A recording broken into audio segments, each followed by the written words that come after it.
I am free. Freedom never felt so good. I will sing, sing, and never felt so good. All right, y'all know it. Sing it out loud. Come on. In the chaos, in the crowded streets, God, you see me, and you know my name. In your spirit, in your love, I am found secure. When I'm lost, living on my own, God, remind me you are on the throne. In your presence, in your power, I am found secure. You are for me when everything's against me, all around me. When I'm facing down my enemies, I can't sing louder than you sing for me. Yeah, yeah. I am free. Freedom never felt so good. I will sing, sing, it never felt so good. Come on, y'all lift it up. In the darkness, in the dead of night, when I find you, you are on my side. You are faithful. In your arms I am found secure. You're for me. You are for me. When everything's against me, all around me. When I'm facing down my enemies, I can't sing louder than you sing for me. Yeah, yeah. I am free. Freedom never felt so good. I will sing, sing, it never felt so good. You are in me, you're never gonna leave me. In every single season, you're never gonna stop telling me you love me. Jesus, you're my freedom, and I can't shake this feeling. It's never gonna stop.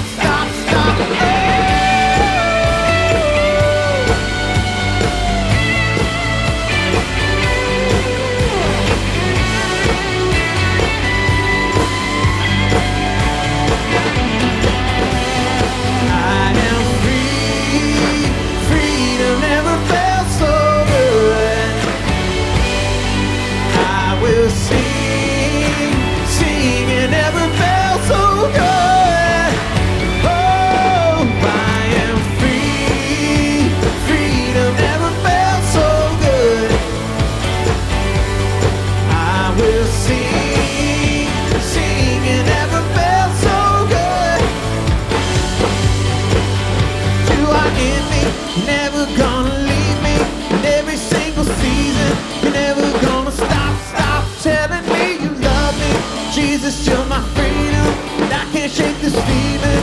Never gonna stop. Oh!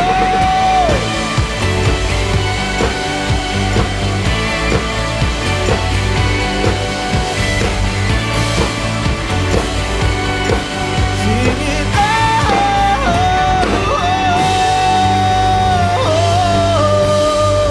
yeah! All right, hands in the air, come on, like this, come on!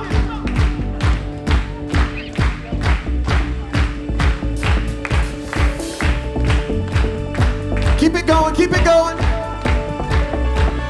Sing it out, you know it. 'Cause I was lost with a broken heart. You picked me up, now I'm set apart. From the ash I am born again, forever safe in the Savior's hands. You were more than my words could say. I'll follow you, Lord, for all my days.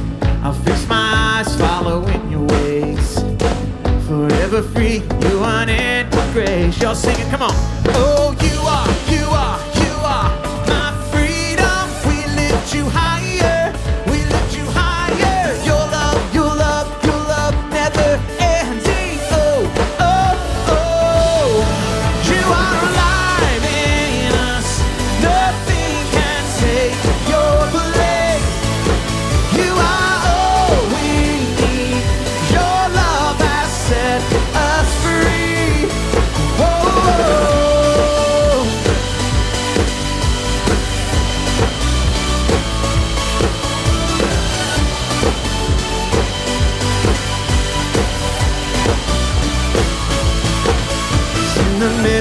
the darkest night. Let your love be the shining light. It's breaking chains that were holding me. You sent your son down and set me free.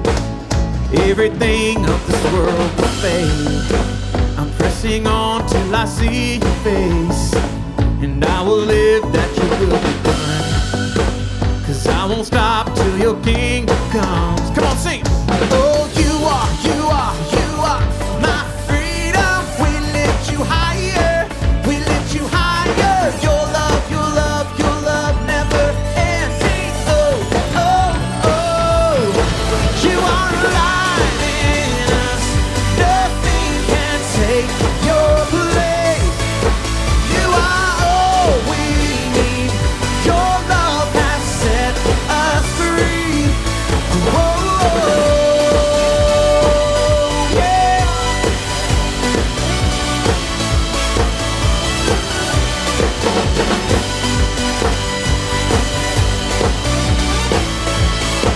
Come on. You are my freedom. We lift you higher. We lift you higher. Your love, your love, your love never ending. Oh, oh, oh. Come on, y'all, sing it out. You are my freedom. We lift you higher. We lift you higher. Your love, your love, your love never ending. Oh, oh, oh. You are alive in us. Nothing can take your place. You are all we need. Your love has set us free.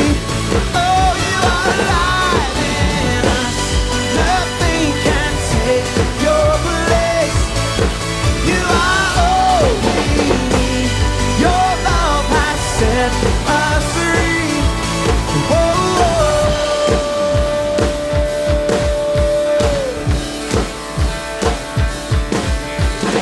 Woo! Find 3 people you haven't talked to and tell them your favorite candy. Your favorite candy at Halloween. Go, go, go. Y'all stand up. Let's continue to worship.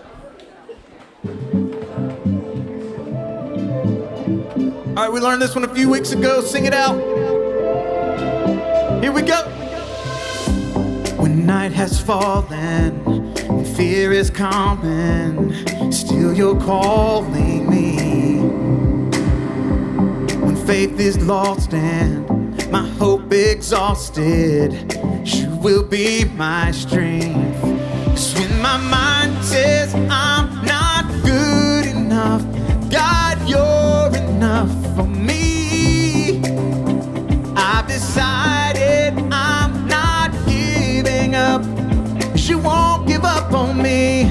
You won't give up on me. Your love is holding on and it won't let go. Feel it breaking out like an echo. Your love is holding on and it won't let go. Feel it breaking out like an echo. Echo in my soul.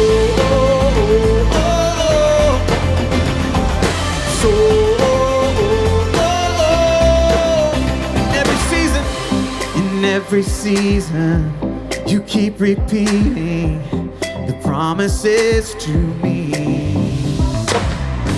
And there's no stopping what you have started until it is complete. And when my mind says I'm not good enough, God, you're enough for me. I've decided I'm not giving up. And you won't give up on me. You won't give up on me. Your love is holding on and it won't let go.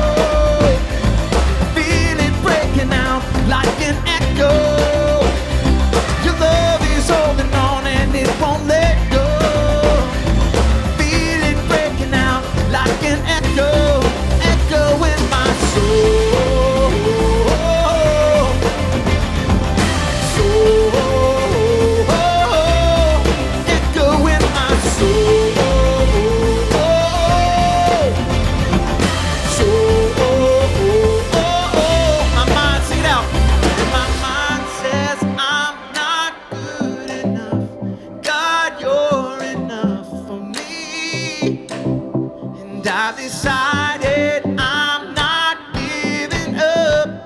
You won't give up on me.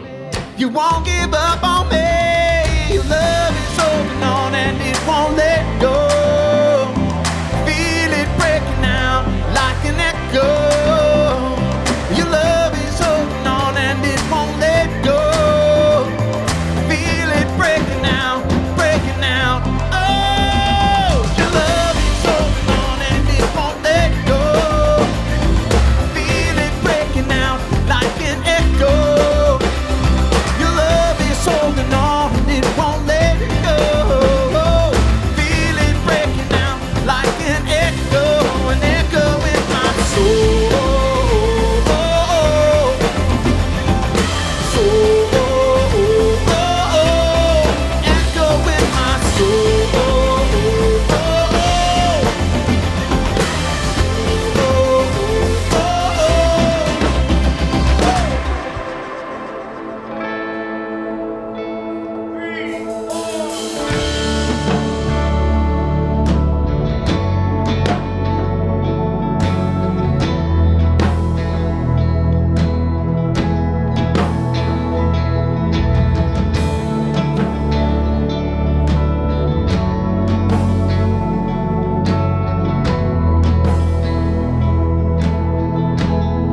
Sing it. By his stripes we are healed, and by his nail-pierced hands we're free. By his blood we're washed clean, and now we have the victory. Power of sin's broken. Y'all sing it out. Power of sin is broken. Jesus overcame it all.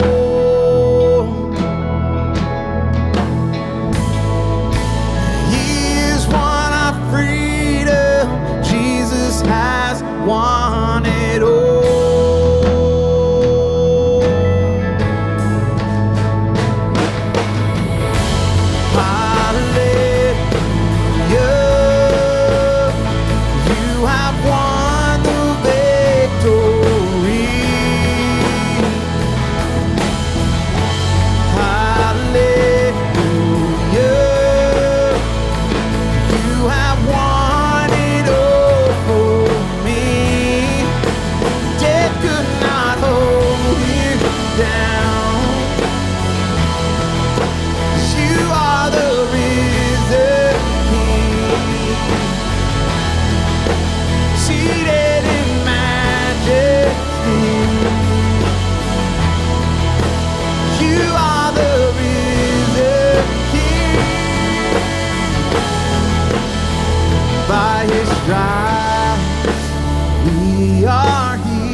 By his blood we're washed clean, and now we have the victory.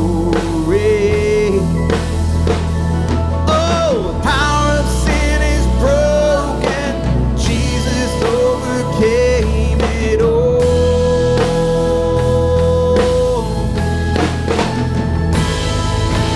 He's won our freedom. Has won it all.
is risen. Our God is risen. He is alive. He won the victory. He reigns on high. Our God is risen. He is alive. He won the victory. He reigns on high. Our God is risen. He is alive. He won the victory. He reigns on high. Our God is risen. He is alive. He won the victory. He reigns on high. Oh, hallelujah. You have won the victory. Yeah. Hallelujah. You have won it all for me. Death could not hold you down. You are the risen King, seated in majesty. You are the risen King.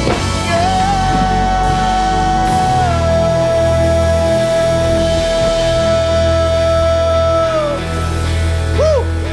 Y'all may be seated.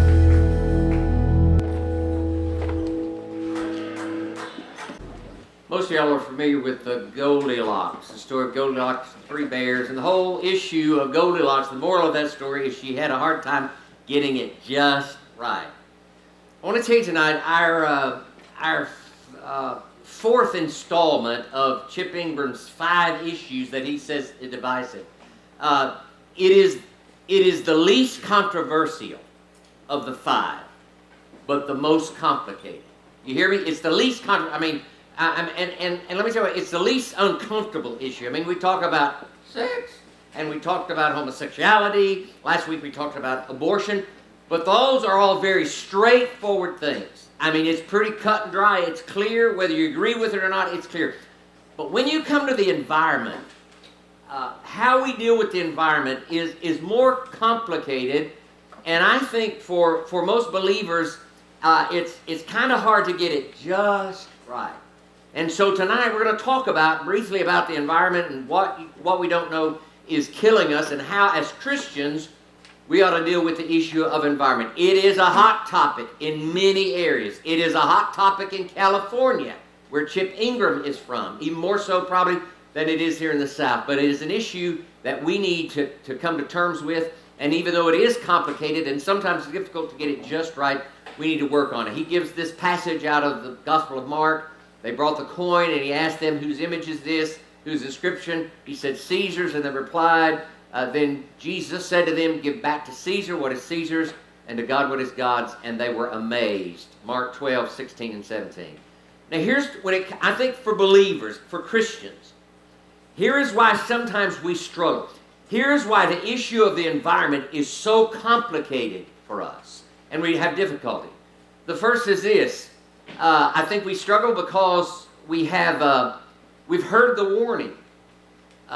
The Bible clearly warns us to not worship the creation more than the Creator.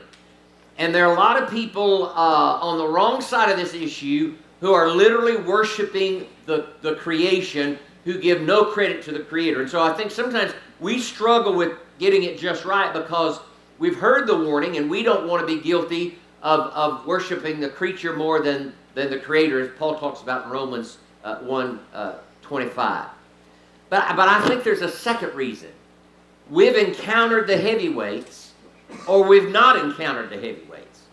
In other words, there are some people that they are super big on the environment, and maybe it's not a big issue to you because you haven't encountered them, but maybe you're struggling with it because you have encountered them, and they're feeding you all kinds of stuff, and I mean, they're heavyweights. They're They're all about protecting the environment at any cost, and they see the environment more important than even human beings. And so, so sometimes we find it difficult, and we struggle with getting it just right when it comes, because we've encountered these people. They are very passionate. They are very persistent in their struggle and in their attitude toward the environment, and they're very political.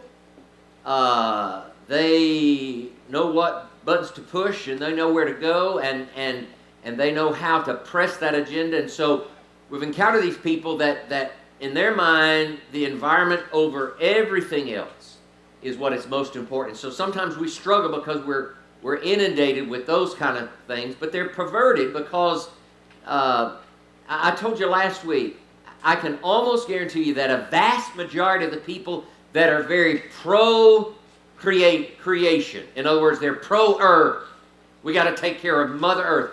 The very same people that are so pro-earth are also so pro-abortion.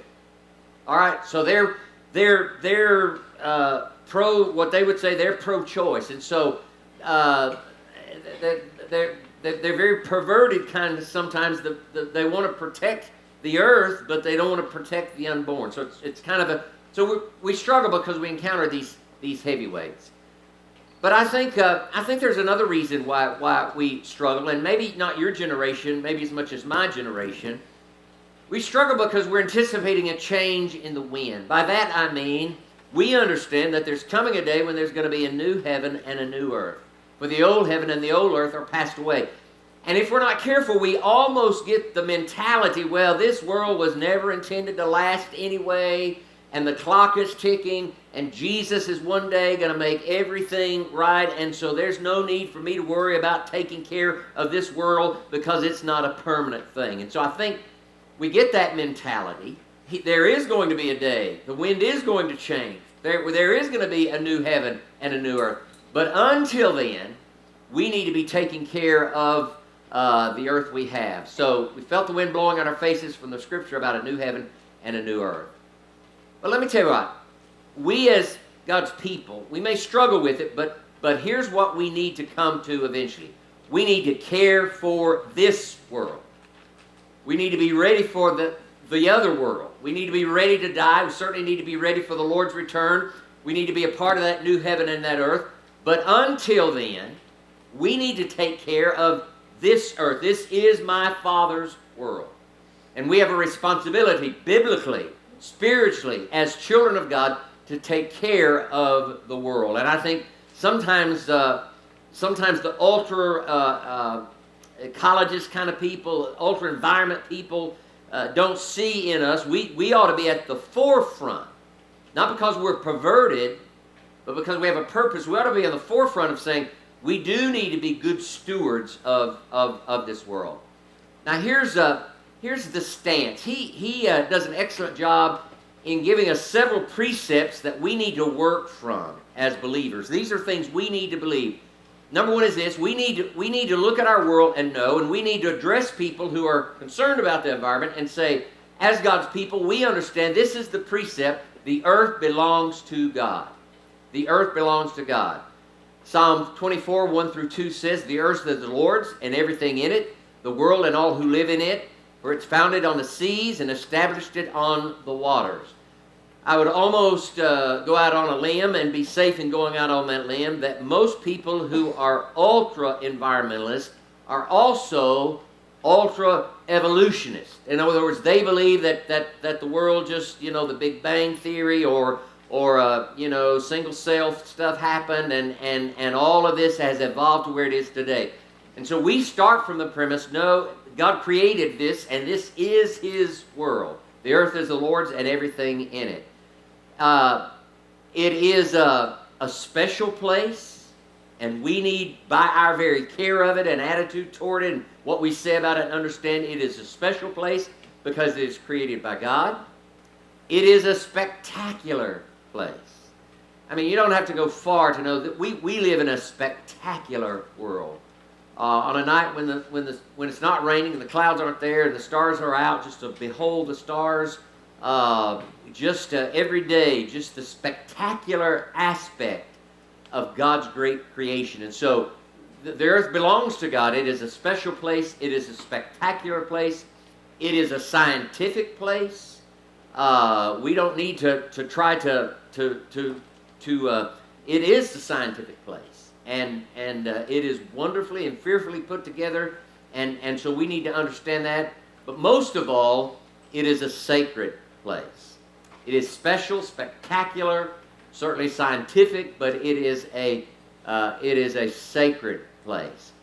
The world ticks because it is such a scientific place, because God ingrained in it the science to keep this world going, the biology and everything, the ecology and all of that to keep it going. So, the biblical implication is we are to honor God's creation. Because this is His earth, we're to honor God's creation. Genesis 1:1 talks about that in the beginning. The second precept is this: God appointed humankind with dominion over the earth. He appointed humankind with dominion over the earth. The as highest heavens belong to the Lord, but the earth He has given to mankind. Psalm 115:16. Now, the world was not placed in our hands for us to merely idolize it, but rather to utilize it. Listen to what I'm telling you. This is major. In other words, it does not have a do not touch sign attached to it. Part of the ultra-environmentalist kind of mentality would depend on everything in the world a do not touch sign. God never intended it to have a do not touch sign on it. However, we should, as often as we can, wipe our fingerprints off of it. So we don't put a do not sign on it. God gave it to us for us to use and subdue and to have dominion over it.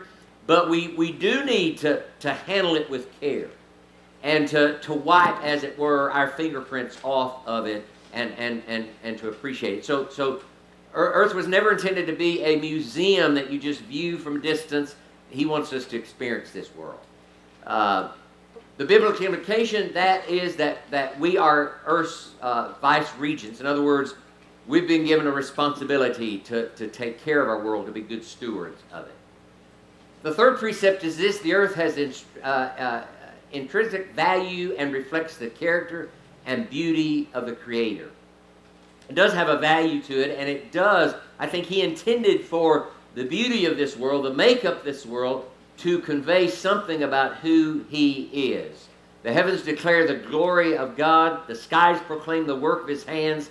Day after day they pour forth speech. Night after night they reveal knowledge. Psalm 19, 1 through 2. The details of this world reveal His greatness. Many of you have had biology, you have had science classes.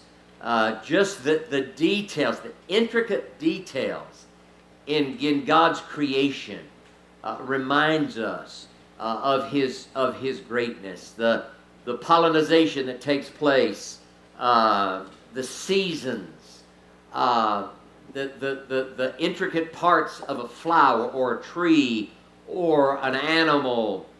Just the details reveal the greatness of Almighty God. He really did think of everything. The diversity reveals His greatness. He could have made one kind of butterfly, but He made lots of different kinds of butterflies. He could have made one kind of flower, but He makes lots of different flowers. Just the diversity reveals the greatness of God. The durability reveals His greatness. Ingram in his book talks about, sometimes we abuse creation, and for a time he lived near Lake Erie, and at one time Lake Erie had been so polluted by mankind, not being good stewards, that it was almost, everybody thought, beyond repair. But he says once they stopped the pollution, within 5 or 10 years, it was rebounding from that. God has placed within the capacity of creation a great healing aspect of itself. And so once man stopped polluting Lake Erie began to come back really on its own, because God's greatness is revealed through the durability. I think the drama in our world reveals His greatness. The volcanoes, storms, rain, even hurricanes, tornadoes that are sure devastating things, but just the drama involved in our world reveals His greatness. And so the earth has value to it and reflects the character of God. The biblical implication is we must explore, not exploit. We must enjoy, but not elevate creation beyond what it should be. In other words, we don't worship it. But we do explore it, and we do enjoy it. We do appreciate it because it does reflect the character of God. Precept number 4, humanity is placed in the middle of the created hierarchy and is uniquely responsible to the Creator and His creation. Humanity is placed in the middle of the created hierarchy and is uniquely responsible to the Creator and His creation. When I consider your heavens, the work of your fingers, the moon and the stars which you have set in place, what's mankind that you're mindful of them? You've made him a little lower than the angels and crowned him with glory and honor. Psalm 8, 3 through 5. How He regards us is greater, and how we ought to regard creation is greater, or should be, because we are a hierarchy. Human life is much more important than animal life. I'm not saying animal life is unimportant, but just less important than human life. And so the regard we have for human life ought to be greater than the regard we have for animal life. Many of you have pets. I'm not saying you don't care for your pets, you love your pets, and I'm not saying they're not almost human, I know. But they're not human. You're human. Your sister or your brother's human, your parents are human, your friends are humans. God places greater, it doesn't place value on created things, but He places greater value on you. There's a great illustration, great children's story in the Bible that reminds us God still cares about animals. When the flood came, was it just humans on the ark? How many animals? 2 by 2 of all kinds of animals. So God does care, but we need to understand that humanity, mankind, is placed in the hierarchy. So we're more important. The role and responsibility of humankind is greater. So we do have a responsibility to be sure we're good stewards of our world, and of course the reward is greater. I'm telling you what, if you have a pet and you care for that pet, you take care of that pet, that pet is blessed. I understand that, but you're blessed more in life than any animal could ever be. I don't care how great they're taken care of. That's the point he's trying to make. The biblical implication: we should use, not abuse creation. We should use it, but not abuse it. Precept number 5. God commands environmental stewardship to protect the land, animals, and vegetation for the common good. Some would say, where does the Bible say that? Well, there's several places. Deuteronomy 20:19 says, do not destroy the trees because you can eat from them. He also says, do not muzzle the ox while it's treading out the grain. Deuteronomy 25:4. In other words, God says you need to take care of creation. You don't need to abuse it. Consumerism and conservation go hand in hand. Now, if you only consume, soon you're not going to have anything to consume. But if you only conserve, you will never be able to consume that. And so his thought is, and I think it's a good biblical precept, that consumerism and conservation go hand in hand. And the Lord certainly understood that. And with Israel, He taught them ever so often to let a field lay without crops in it one year so it could rebound, nutrients could be rebound.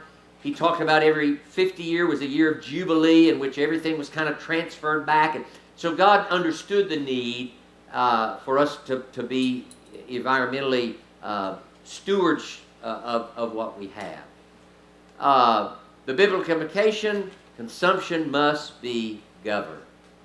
And to be fair, probably to the ultra-environmentalists, they have seen when consumption was not governed, when it was not at all governed. And so Kathy and I are watching a Ken Burns documentary right now. It's a 6th episode on the creation of the national parks.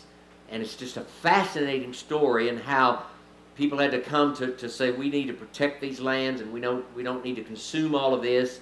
We need to save this for future generations to enjoy it. That's the ideal here, that consumption must be governed. The 6th precept is Christ's redemptive work includes the earth. In other words, we ought to care about this world because God cares about it so much that it's part of His redemptive plan that He's going to, and in fact the Bible talks about, for creation waits in eager expectation that the creation itself will be liberated from its bondage of decay and brought into the freedom and glory of the children of God, Romans 8:19 through 21. And so creation itself is going to be redeemed and refocused and all of that. And so we ought to care about this world because God cares enough about this world to make it part of His redemptive plan. We must treat the earth with the same priority God does. Now let me just close tonight with kind of the strategy. As a Christian, as a believer, what can we do to be good stewards of our world, to appreciate what we have? I think he gives us 4 things that we need to do. Number 1 is this: explore. Let me tell you what you need to do. You need to get outside some. You need to put your phone down. You need to leave the video games out. And you just need to get out in the great outdoors. You don't have to go, you can go to some places. You can go to Colorado or California.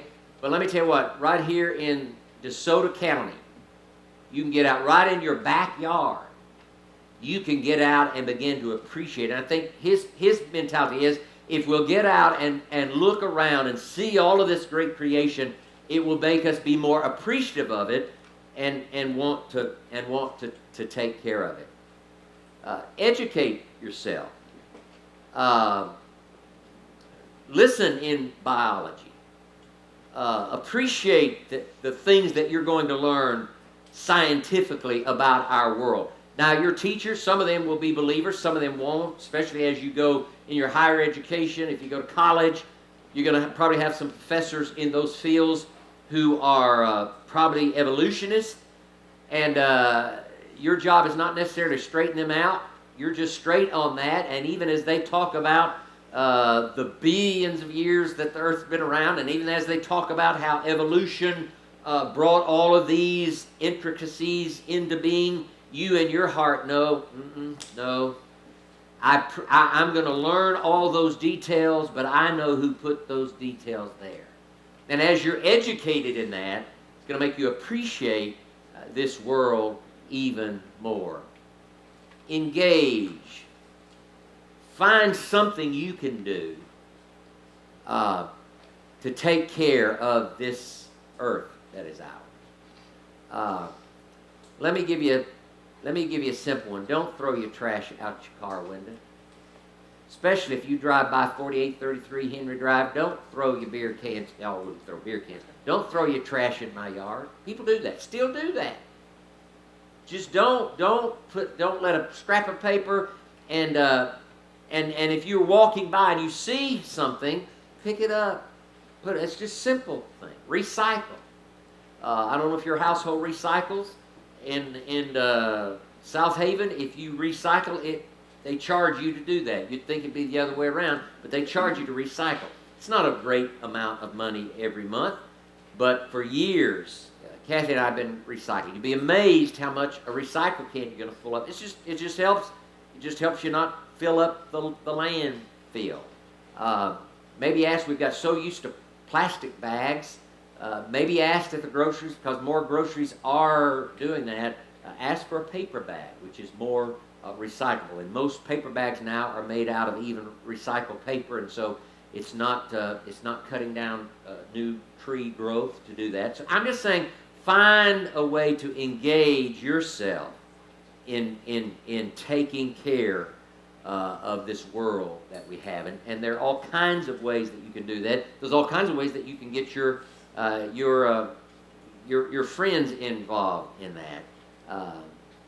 You have to have adult help with this because you don't want to get hit, but maybe adopt a road, and just maybe in your neighborhood, or going into your neighborhood, and just have a day in which you're going to go around, take a plastic bag, and you're going to pick up trash.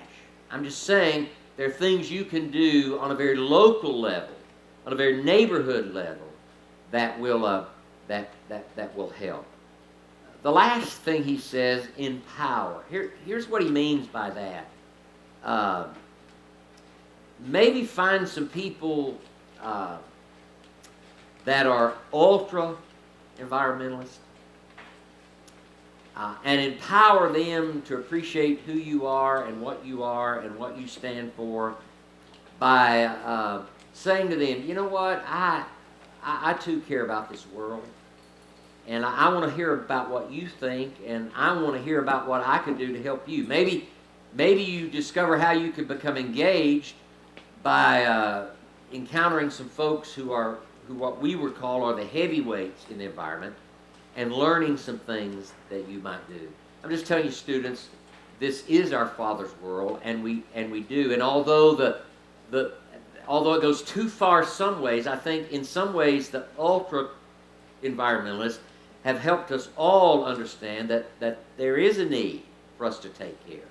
And but we ought to be on the forefront as believers of taking care of our Father's world. Lord, I thank you for these students tonight. I thank you for this world that you've given us. And Lord, may we appreciate it and not just be consumers constantly, but we also think about how we can be conservationists too, appreciating what you have. And Lord, I really believe this group could make a difference if they would just find some ways that they could become engaged in taking care of not Mother Earth. This is our Father's world. And Lord, help us maybe to come in contact with some people who do believe it's just Mother Earth, and their ultra, that's their goal, is to just take care. But we could say, well, how can we help take care of this world and be better stewards of it? And in doing that, Lord, it'll help open some doors for some conversation, for us to remind those around us that we do appreciate and love this world that you've given us. We're going to thank you for all you do. For it's in your name we ask it. Amen. All right, you got some time for small groups. You can break up. Thanks. Have a good week.